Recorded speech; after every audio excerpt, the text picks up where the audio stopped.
not everybody can be dope. Dopeness isn't for everybody. What's the point of doing anything? And this is if we're not striving for dopeness. That's how I see the world, at least. Like, why making mediocrity is mediocre. Like, we were the AI for people back in the day. Not being too long ago. We were the AI. Just tell me what you want to do. Let's start there. But I think a lot of people are thinking, this new technology, what do I want to do with this technology? What do I want to prompt it to do for me? It's like the why is more constant and consistent than the how. That's why I've always leaned towards the why, and I'm gonna continue lean towards the why things are why they are.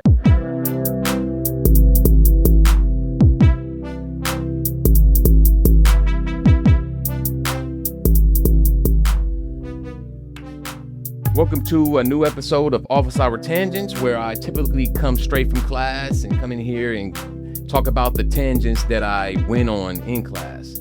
This one's a little different, not coming from class, actually coming from a faculty development session, right?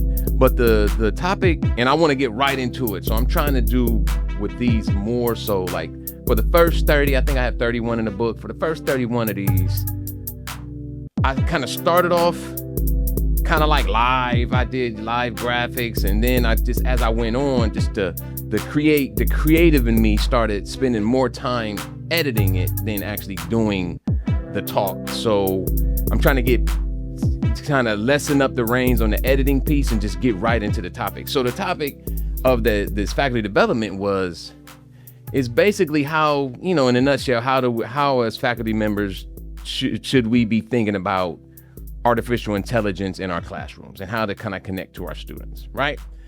So it made me think about my teaching philosophy. And this is what I wanted to talk about. I wanted to talk about the why. So my teaching philosophy has always kind of revolved around the why.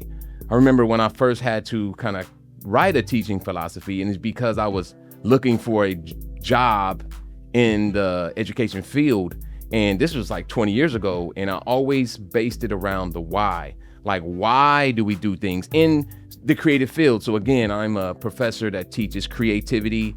My specialty right now, if you want to call it a specialty, but I think it's a specialty that others have kind of put on me, is I'm a UX designer. So user experience design, everything kind of around there. So, but it's creativity. I just call it creativity. So I teach creativity, and I tend to try to lean more. I've always tried to lean more into the why be creative than the how to be creative, right? And when I say that, I think some people take it as, well, you got to do the how too. You got to teach them how to, how to work Photoshop and how to do Figma and how to code. And yeah, of course, it's like, of course, we got to touch on, and I don't want to go so far as to say teach the how. Like, back in the day, yeah, we had to teach the how because that was the only way. But even then, I could say just go get a book and learn Photoshop. There's a Photoshop book out there. You can just learn it on your own if you want. Okay, cool. If you want to take a class on it, I'll teach it to you.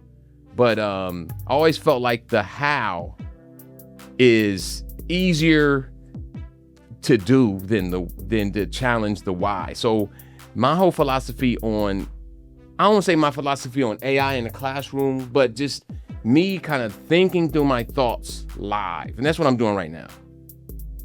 And I do this because I feel like when I think through my thoughts live, kind of like in front of a camera, so I'm not speaking to a person. So in this faculty development session, I actually, raised my hand and I started talking. What happens is, I don't want to talk for too long because it's a room full of people. I just want to give my 2 cents. And so I'm in here and I want to give the rest of the $1, right? But I'm not gonna do $20. But I just want to get the rest of my thoughts out. And when I think about the why in this context, in the last 3 to 5 years, I think it's my teaching philosophy still holds. Because every time I kind of go to my written teaching philosophy, and I think I need to update it, I think I need to edit it from, like I said, I think I wrote that thing or the bulk of it 20 years ago. And every time I read it, I don't need to change it. I don't think I need to change it. Because in that teaching philosophy, I don't I don't touch on anything technical. I don't touch on anything having to do with how to work stuff or to keep on top of emerging technologies and always stay up to date.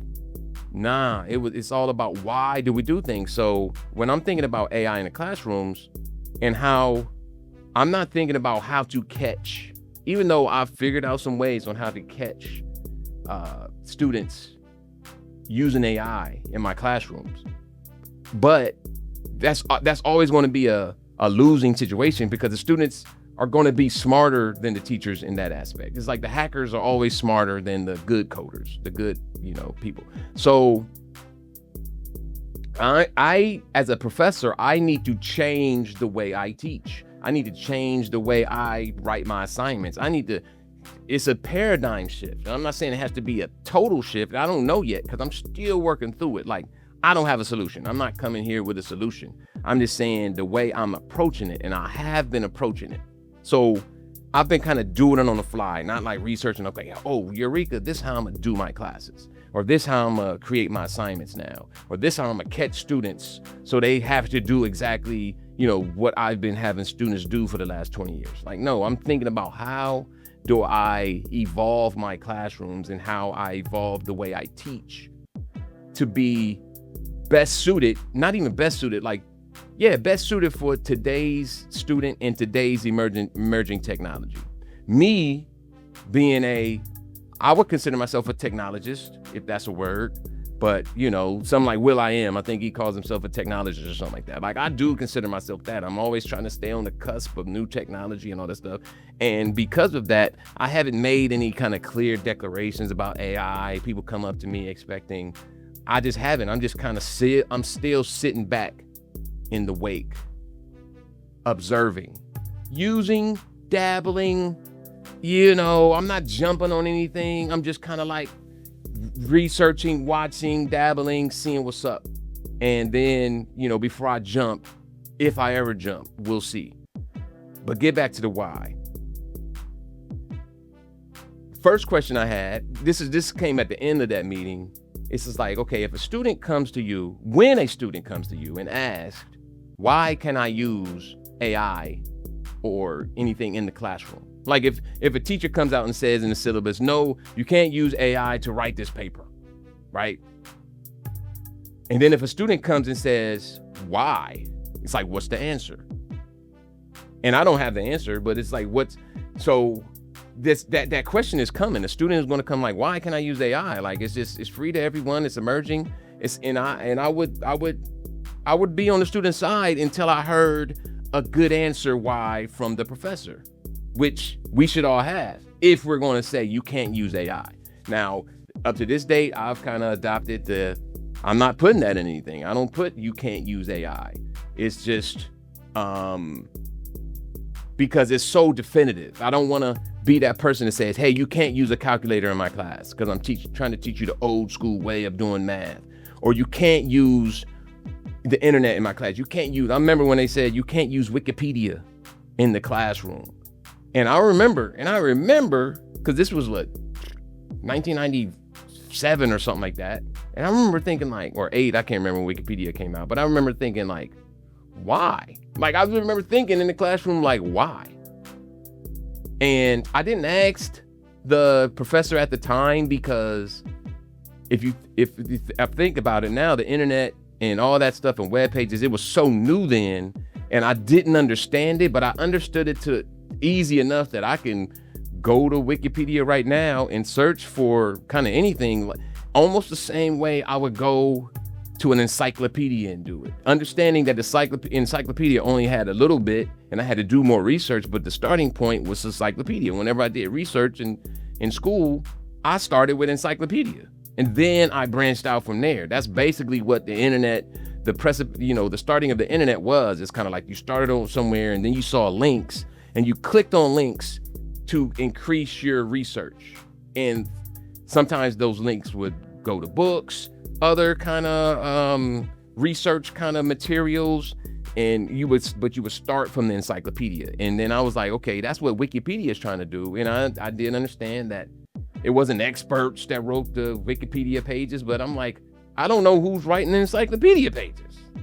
I don't know who wrote that. I don't know who decided what to put in an encyclopedia. And I remember vividly thinking that in the class, like, why can I start it? And it was almost like the teacher's words were going in one ear and leaving out. Cause I was like, that doesn't make sense. You're not telling me a why. You're just saying you cannot use. And I'm like, there's no way you can catch me. So I'm definitely going to start off at Wikipedia. Then it's going to lead to the library. And then I'm going to continue with the research, which I did. But it started with Wikipedia. One, I wanted to learn the technology at the time and kind of how it worked. And then it's just easy. I can go to the computer lab and do Wikipedia. I don't have to go to the library and go up floors and look it up. It was just quicker. So I don't want to be that professor right now when the student says, why can I use AI for this assignment that is, I can use AI and make this assignment. I can do this assignment real quick and it's going to be good. Why can I use it? And I have to say something beyond, it's because I said so. Okay. So that was my initial question. Like, what to say to students when they say, why can I use it? And then what answer are you going to give them, educators? I'm talking to myself kind of like, what? I don't know. I need to have an answer. But since I don't have an answer, I don't tell them they can't use AI. I just try to devise my assignments, whereas not to make it difficult. It's like, I'm not trying to add stuff to make it difficult for them to just use AI. But what I keep on going back to is why, like, just explain to me. So in what I'm teaching, so take a UI UX type of course where they have to, go through a process of research and market research and observations and all that good stuff to figure out how they're going to build an app.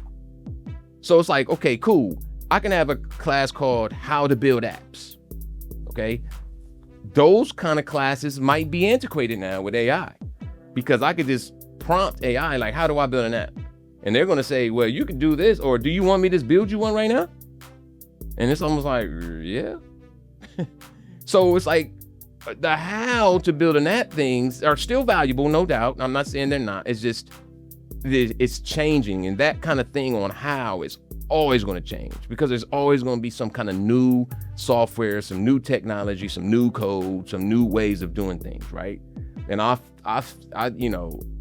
knew from really early in my professional career that I did not want to hinge my value to software, because I saw it changing already. I remember as a junior in college, and I took a graphic design class, my only graphic design class I ever took. I'm not a classically trained graphic designer, but I remember seeing people's stuff, and I was like, how do you get it to look like that? And they're like, Photoshop. And I remember thinking, I never heard of Adobe, let alone Photoshop. And this is crazy that I'm a junior and I kind of want to do this. And I've never heard of the tools of the trade, because that's just not the environment I was in. I didn't have any mentors to tell me. At the time, the internet was very, very young, and I didn't even go out and say, hey, what do I need to be a graphic designer? I didn't even know what graphic design was. But I understood that they knew software. And then I saw how much that software costed. And I'm like, dang, I can't get it. And luckily I found it on the computers on campus. But I'm like, if I become a professional, and then I'm like, okay, you have version 1, version 2, version 3, Creative Cloud this, Creative Cloud that, and it always changes. And you're like, learn these new techniques, learn this new tech. And I'm like, Jesus, to always be on the cusp. And I remember thinking at the time I was 20, I was learning the new techniques, but I was always finding people that were way better than me with these techniques. And it was kind of like gaming, just for instance, I always go back to GTA 6, when GTA 6 finally comes out, hopefully November this year. It might not be till November of 2031. I don't know, but right now it's 2026, hopefully. But when it first comes out, you're going to have super gamers that get it as soon as it comes out on midnight, and they're going to blast through the story mode all in one sitting. And they're going to have all the perks and everything that comes with doing that. And they're going to, if it's an online component, they're going to get online, they're going to start buying stuff. So then when the slow movers like me get on it and take, 6 months to finish a story, if I ever do, I will not. I haven't finished a game. I can't even see how long. But when I finally get online and kind of want to do stuff, I'm going to be outpaced by so many people. And that's how I feel about software. Like, if I'm not on it, and the education environment is not to the point where, at least where I am, where they're encouraging us to learn updated software. It's just implied that you should, but there's no budget to, like it used to be. I'm not saying, when I started teaching, there was a budget. There was a budget every year. You can go out and learn new stuff, because you need to learn new stuff. Here's a little budget to go learn new stuff. But now there's no budget to go learn new stuff. So I got to do it on my own dime. And you know how that can get. And I just always saw I'm never going to be able to stay on top of the new of everything, right? You can kind of just almost like youth sports right now. Like the dilemma in youth sports is, do you concentrate on one sport, or do you do like back in the day, play all the sports, right? And it's hard to, for instance, I have a son that plays basketball and he's really good at it. And since he's super good in it, he can play it all year round. And that's what's kind of happening. It's up to me to put him in other stuff. But I got to realize also that maybe some of his competitors, as he gets older, might start outpacing him because they're playing basketball every day, all year. Where, my son might, take some time off and play football, flag football over here, and then maybe baseball over here, and then get back to basketball here. But maybe that time he's playing baseball and football, his competitors were sharpening their craft in basketball. And then eventually they're going to just outpace, and it's really going to be hard to kind of catch up. That's how I always felt about, this feels like hip hop, right? I'm coming up with these analogies. I'm not trying to come up with now. I'm just kind of freestyling right now. I'm definitely freestyling. I'm always freestyling here. I'm always freestyling. But I'm trying to get back, just came from the meeting, and this is fresh in my mind. So I've always felt that about software, is that I'm never going to be able to keep pace. This is not my personality. I'm still more of a creative than a technologist or somebody that just knows all the technology, right? So I always knew that it was a losing situation if I was going to hinge my value on, I know technology better than most, or better than a lot, right? And I was always more interested in the why. So when it comes to, just fast forward, when it comes to what I do now, or not even, I don't want to see what I do. I don't even want to get into what I do, because I don't know what I do. But everything's based on why. So let's go to an app design. So if it's in, usability, interaction design 1, where I'm kind of just getting into why we even do interaction design. It's kind of like why. It's like, why does an app exist? It's like, look at your phone, pull up any app, and then ask yourself why it exists. Why does the flashlight app exist? Why does the calculator app exist? Why does Facebook app exist? Do we need the app? It's like, why? It's like you could do Facebook on internet, and you wait till you get on your computer at home. That's how it used to be. Like, why does Facebook need an app that's on your phone? And then there's going to be different answers everywhere. And then it's like, okay, cool, it's on your phone. Why does it need the capability to add photos? And that's large, bird's eye view. But then you kind of get into it more, what I get into, even looking at this stuff right here, right? If I pull this up real quick, this is just the interface, right, for this system setup, and there's buttons everywhere. It looks like a mini cockpit. And it's just like, why are some of these lights red and some of these are white? Why are some of these lights blue and why aren't some of these other lights on? Why are these shaped like this? Why are they placed like this? And I think, and this is just my opinion, I think teaching the why is not valuable to even try to use artificial intelligence or an LLM, because it's like, then you get into why are you even here? So it's like, you can ask the LLM, why does this Atom, I'm saying this, the ATEM Mini Pro ISO, right? Blackmagic, it's a Blackmagic. Why did the Blackmagic company design their Atom Mini Pro ISO like they did? Right? And the LLM is going to give me an answer, because I have yet to have an LLM tell me I don't know. And I don't trust anybody that's never going to say I don't know. They won't say I don't know. It might say I don't have enough data, or I'm not privy to do this, or they might say that sounds racist or something. I don't know, but it never says I don't know. It says, oh, this blah, blah, blah. Would you like me to explore this? This is a good question. It's going to boost our ego. It's going to try to get us to ask more questions, because that's how it learns. But if I asked a student in class to do an assignment, so before, for the last 20 years, like I say, do an assignment, and these are the expectations of the assignment, and these are the requirements. And the requirements are this, it has to be these dimensions. It has to be created using this software. It has to, fulfill these requirements. It has to, be in this format, right? It has, naming convention. I could, you can get as detailed as you, and as throughout the years, my assignments are super detailed. If any students are watching this, understand that my assignments have always been super detailed, and they've gotten more detailed as I've taught, because I've kind of merged a little bit more into the online realm for the last half of my teaching, last like 50% of my teaching career. And to write online curriculum, in my opinion, this is how I do it. It just has to be very, very, very, very thorough, because you're not there to fill in the gaps for the students asking questions in class. Like,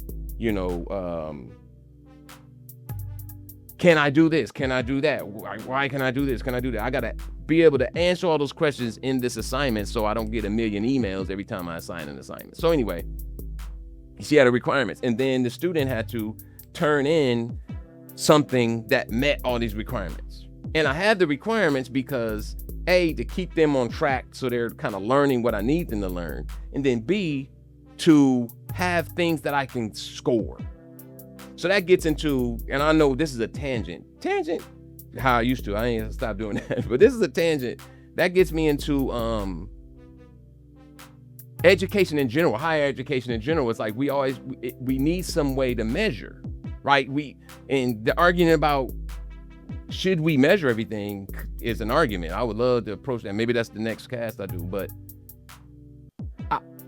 since things have to be measured, like I have to, as a professor, and using the have, I don't know, but I strongly encourage to score things, like a student hands in stuff, and I have to score it so they can get a grade, so they can get financial aid, so they can graduate, so they could get it on their transcript, so people can look at it and see if they were a good student or not. Like, it's all these reasons for grades. And I have my own fight against grades, because now I have a kid, and he's in elementary school, and I'm just seeing how grades affect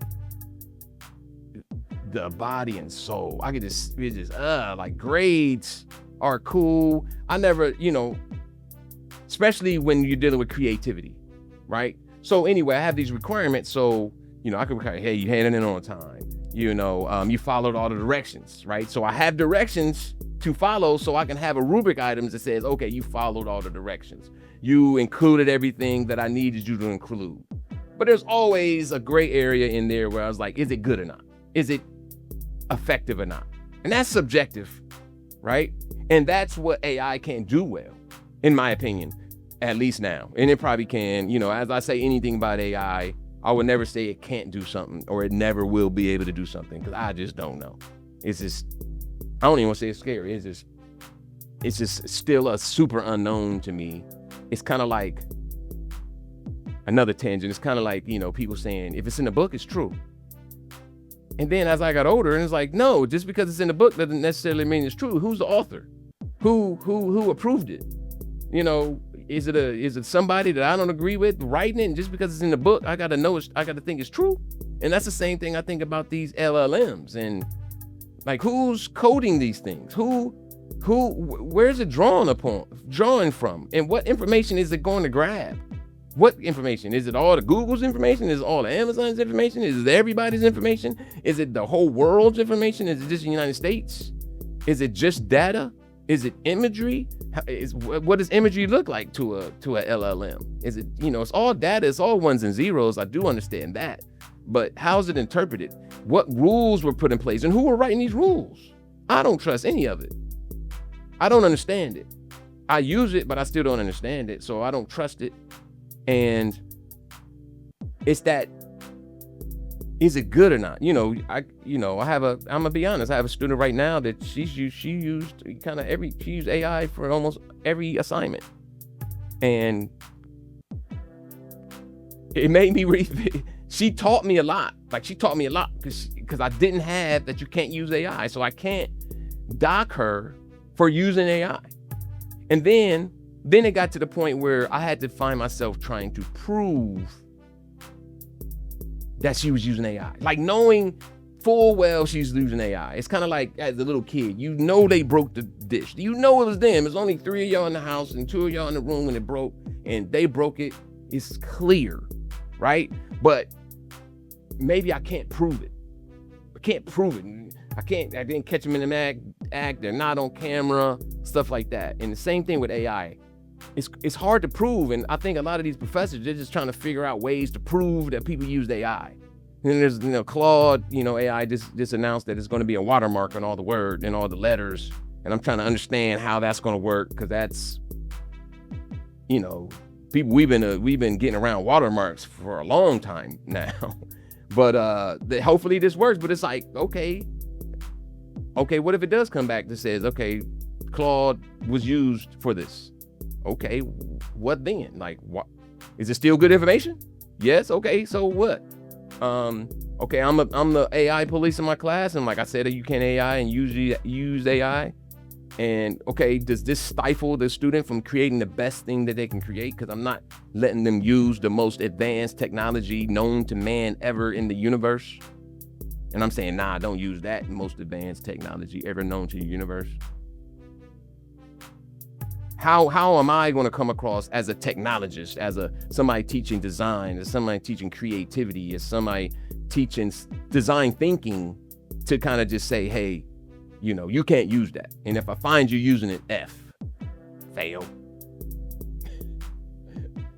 That's the inside joke for my FAMU people back in the day, fail. Like, I didn't, they used to say I was a hard grader, and it was like, if any of these requirements, because they knew it's like I had these requirements, you didn't do all these requirements. And I had this student, I forgot his name, but I think he's working with Nike now, but he would just under his breath be like, fail. And like, after they get to know me. Anyway, getting back to the why. So I've been asking the students, and I'm gonna start asking my students. This is something that it's really difficult to implement online. Like, so I'm seeing that challenge. Like, my online classes, it's a little more difficult to get across this concept because I'm not every day in front of them talking, and they can see my eyes and they can see my intent. It's online, it really has to be written. And I could do a video that they can watch, and it's just, if they watch it or not. Like, I don't have a requirement that they have to watch the video. They don't have to watch anything in an online class. I feel like when a student chooses to take an online class, they choose to not have contact with the professor all the time, and not to have to a scheduled meeting with things to do all the time. If they wanted to do that, they would try to find the on ground, right? So that's how I take it. But anyway, like I said, I always say getting back to the why, but I think I'm stalling because it's still up in the air, but I'm relying more on the why. So and I'm not trying to catch anybody, but it's like, okay, boom, you put that button there. So they have to create an app for an assignment, okay? And they did all the research, blah, blah, blah. And then it's like they put the button up. So all the research I have them do before they design anything is they're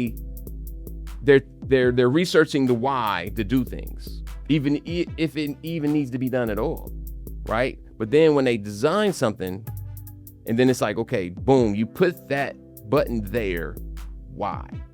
So I never had them do that, because the research, and I knew they was doing it themselves, because it would be hard not to in that kind of environment. This has nothing to do with, other disciplines. Like, I'm not talking about other disciplines. This might be some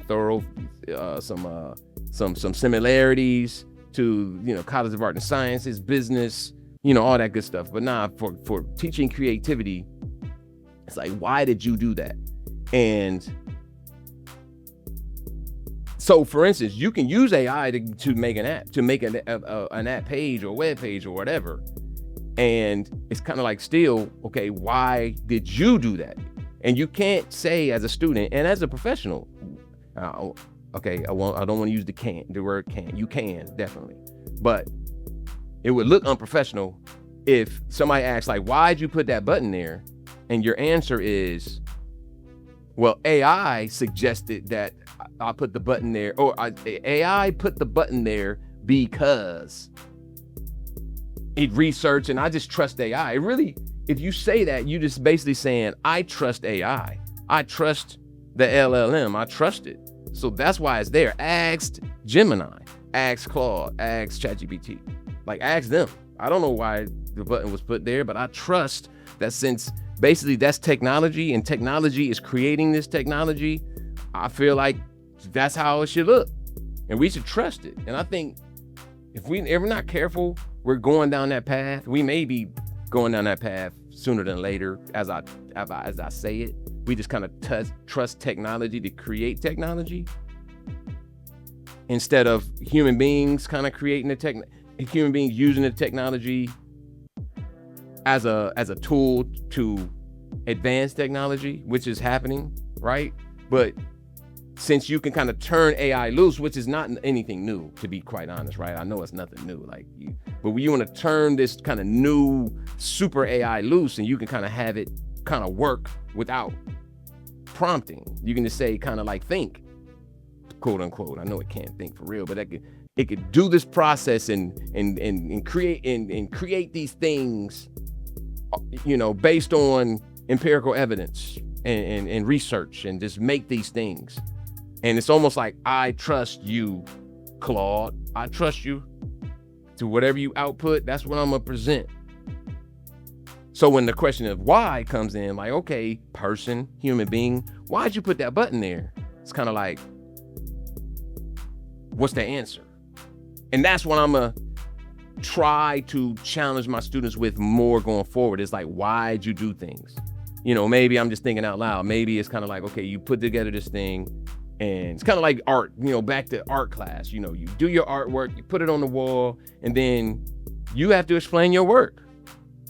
This is why I did this. This is why I did this. This represents this, and that blue represents that, and red over here represents this, and that's why I put it in this format and use these kind of things. Thank you for interpretation, you know, to quote Eddie Murphy in Boomerang. It's kind of like that. So I don't care. Boom, you put a very, very basic, you know, pencil on paper wireframe, and you know, maybe I'll go back to, I'm just saying maybe, I don't know, maybe I'll go back to print it out, put it on the wall. Let's go back analog, pseudo analog, put it on the wall and explain your decisions. Explain the eye flow, explain the hierarchy, explain the color theory. And everybody has 3 minutes to explain why they did what they did, instead of just showing why they did what they did, and usually you get a critique. But maybe I have, you know, take that critique time and do less critique and have the students explain more. So this has turned into my kind of like thought process out loud. Like I said, looking into the camera, it makes me think different. It's kind of more, it's more challenging.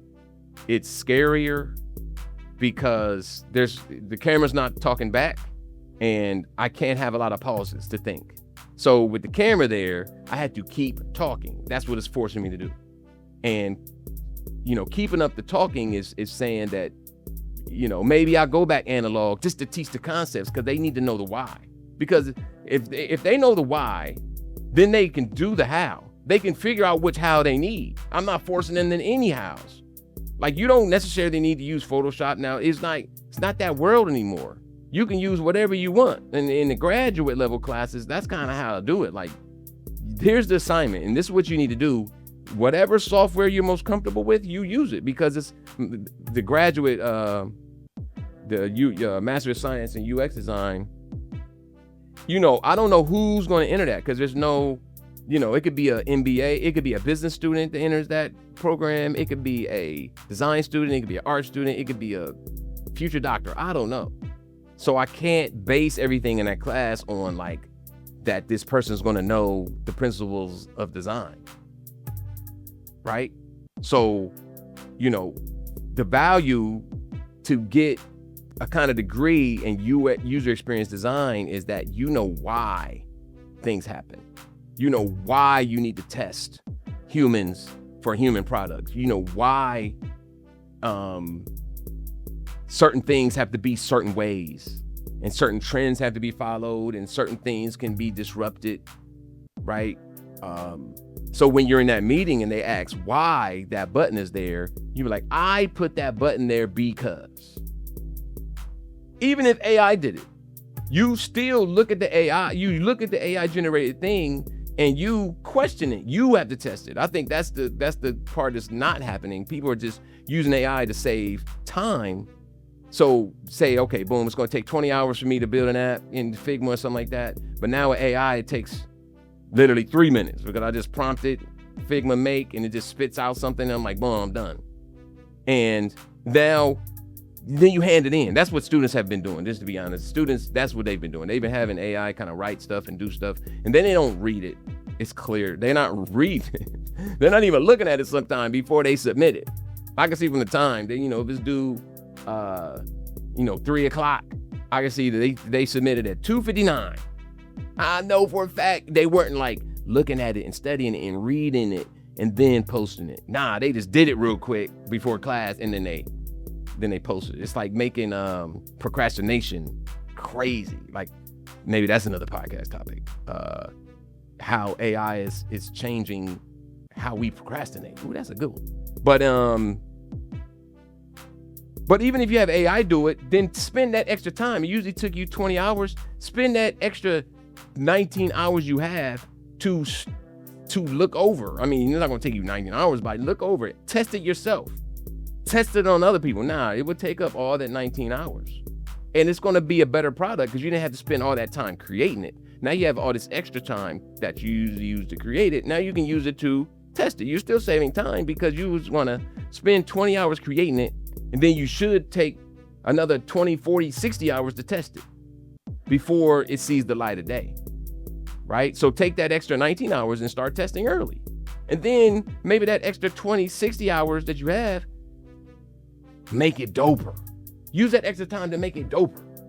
Why? Because what's the point? What's the point of doing anything if we're not striving for dopeness? That's how I see the world, at least. Like, why making mediocrity is mediocre. Like, just the name itself implies whackness. Like, mediocre is whack to me. It's just average, mediocre. Like, AI can do average and mediocre way better than us. Way better. Like, that's what I'm hoping and praying, is that AI takes over the mediocre and the mediocrity, and it's not going to be anything bad anymore. I mean, this is just me talking, of course there's gonna be a lot of stuff bad, but it's gonna look mediocre. It's gonna look mediocre to great. As far as that's how my mind works, is how things look. Even if you write a paper at the outset, it's gonna be 300-page book. It looks the part. I don't feel like reading 300 pages and then be the AI police to see if AI created these 300 pages. It looks the part. I might have AI read the 300 pages and give me a synopsis. That's just what's happening. And everything's gonna look, mediocrity is gonna be easy. And I think out of 100 people, this is just a wild guess. I think about 30% of them are super cool with mediocrity. Super cool. Like, they don't give a damn. Like, just do it, 30 seconds, turn it in, whatever. If it was a class, they're cool with C's. They're cool with C minuses. They're cool with a D if they know they're taking an easy class next and they get an A and kind of balance out that D to a C. That's how some of these students kind of react to things, and it's real. And AI is going to allow them to do that. It's going to allow them to spew mediocrity. They're going to get a mediocre grade, and they're cool with it, right? But hopefully AI prompts, pun intended, super people to be more super, dope people to be more dope. Because all the mediocre people are going to be, I was about to say busy making mediocre things, but they're not going to be busy. They're going to stop before dopeness happens. They're going to get it out and do whatever's easiest. So whatever's easy to do, it's going to get done. Whatever's kind of more difficult to do and takes time, that's not going to get done. That's where the opportunity lies for the dope people to kind of shine and not necessarily take over. There's always going to be more, non-dope people than dope people, because what would dope be if everything is dope? The same thing. What's great if everything's great? That's how I think people are treating AI now. It's like, man, it makes everything great. It's kind of like these flyers. I'll see all these flyers for event flyers and sports things flyers. And they're starting to all look the same, just like how the internet started, all looking the same after a while. And all these things, because it's mediocre and it's good enough. It's free, it's good enough, cool. It doesn't make a difference, cool. And that's fine, but hopefully it just makes the doper people want to do dope stuff, and then the dope stuff finds a lane to shine bright, and the mediocre stuff just fades, not away, because you need the mediocre whack stuff. You need all these articles, that I'm reading. It feels like all the articles are AI generated now, and they're just mediocre. It just states the facts, figures, and it offers nothing extra, but it's content. The AI generated faceless videos, it's just automated. You can tell it's just a robot talking, and it's content. And I look at the views, and it has thousands and thousands of views. So why put in hours and hours to make something like super dope, where you could just make some mediocre content and get the same amount of viewership, if that's what you're going for, right? But hopefully humanity gets to the point where the dopeness shines. And I think it's going to kind of full circle. I think it's going to be because the why. Like, why is it going to shine?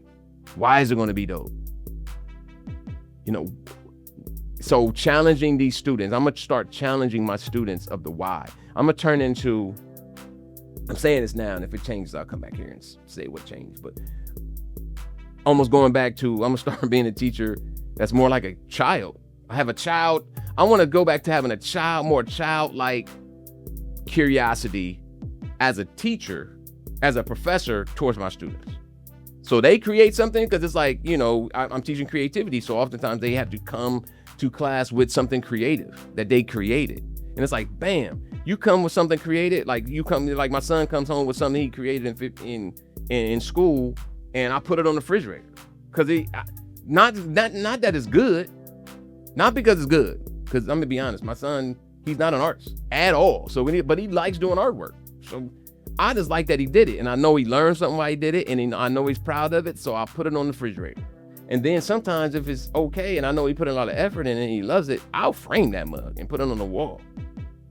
And I'm not framing it because it's dope or it's beautiful. I'm framing it because of the effort he put into it. So the student brings some work that they created to class. I want to treat it like that. Like, am I going to put this on the refrigerator? Like, tell me, student, why this is so dope. Tell me why you made your decisions. And convince me that it's dope. Like, tell me. Be excited about it. You did it. Be excited about what you did. And I think I'm going to go more that route. Like, now I'm just freestyling. Maybe I'll have a whole thing in my classes. Like, I'll call it the refrigerator. Like, did you make the refrigerator? And, not everybody can be dope. Dopeness isn't for everybody. Right? Dopeness isn't in for everybody. Everybody can't be dope. Everybody can't be like, man, I'm dope. You could be dope in your own mind. Right? Everybody can be dope in their own mind, no doubt. I'm saying be dope. Everybody. Everybody be dope. But when it comes to putting it out there for the public and it's meant for the user, then it just automatically turns into a competition. It might not be like Pepsi versus Coke, like a competition between soda taste and can design and all that stuff. Still, the user has to decide to use that product, to grab that thing off the shelf, to go to that thing that the flyer is telling you to go to do this thing, or to stay on this website for longer than 30 seconds because we implemented some blah, blah, blah. It's still a competition. So it's like, everybody don't make the refrigerator. Everybody doesn't get an A. Everybody isn't hired. Just because you get a degree, they don't guarantee you're gonna get hired. Right? As soon as you stop being an artist, and I always go back to this, art versus design. art can just be artist, and you can just be an artist right now. Like you could just say, I'm an artist, and you don't have to go to school for that. You can just start being an artist today, and that's cool.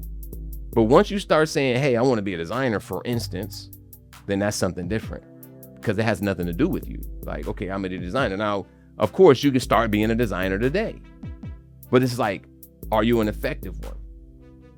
And you could be.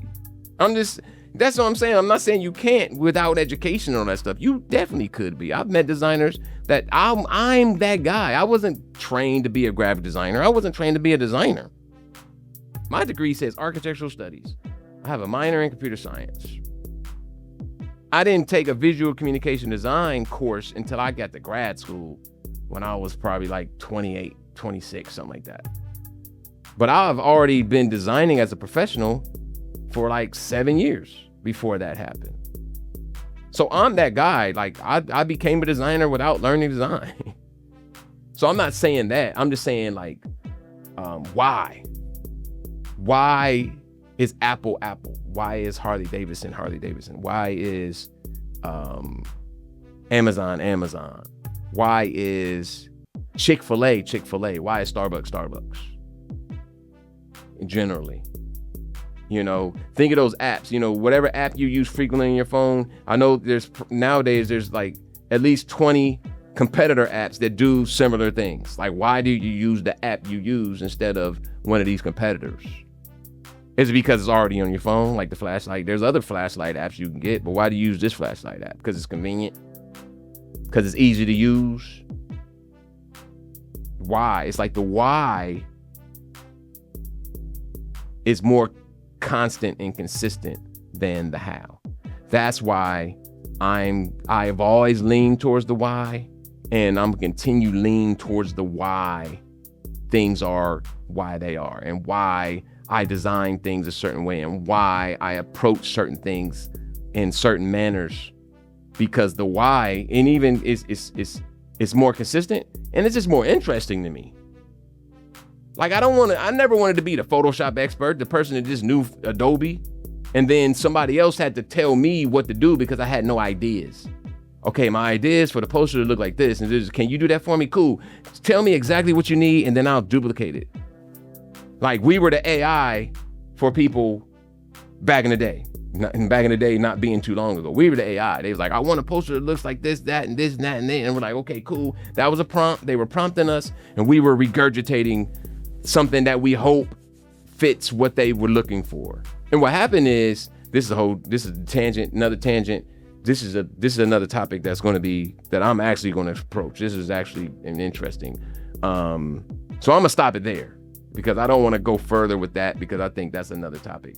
But again, I'm leaning towards the why when it comes to AI in my classrooms, and I'll tell you how it goes. But like I said, it's ever moving. I'm not making any declarations at this point. I'm just really just talking about what we're going to see next from this stuff. And if I do have any kind of declarations to make, I will make them. But I tend to not go that direction, because technology is ever changing now more than ever, and it's quicker now more than ever. And it's almost like, what do you want to do first? What do you want to do first? What do you want to do? And then that's the first thing you need to think about. Just tell me what you want to do and start there. But I think a lot of people are thinking, this new technology, what do I want to do with this technology? What do I want to prompt it to do for me? It's almost like somebody sitting next to you, like, I'll do whatever you want. Just tell me what you want. And it's like, that's a big question. No, come up with something you wanted to do and start there. And then decide which tools you need to pull it off. And it's like, so you start with what you want, and then you decide which technology you want to use to create it. Not the other way around. I feel like at this point, technology is like technology first. It's like how first. I'm gonna use AI to. No, start like I want to, and then maybe I can use AI to help me with that. And it's like, why? Why do you want to use AI? Why do you want to create an app? Why do you want to do this business? And then if you lean into the why and if I challenge these students of the why they did things, I'm thinking maybe that's how I can Now I'm rambling. Peace out.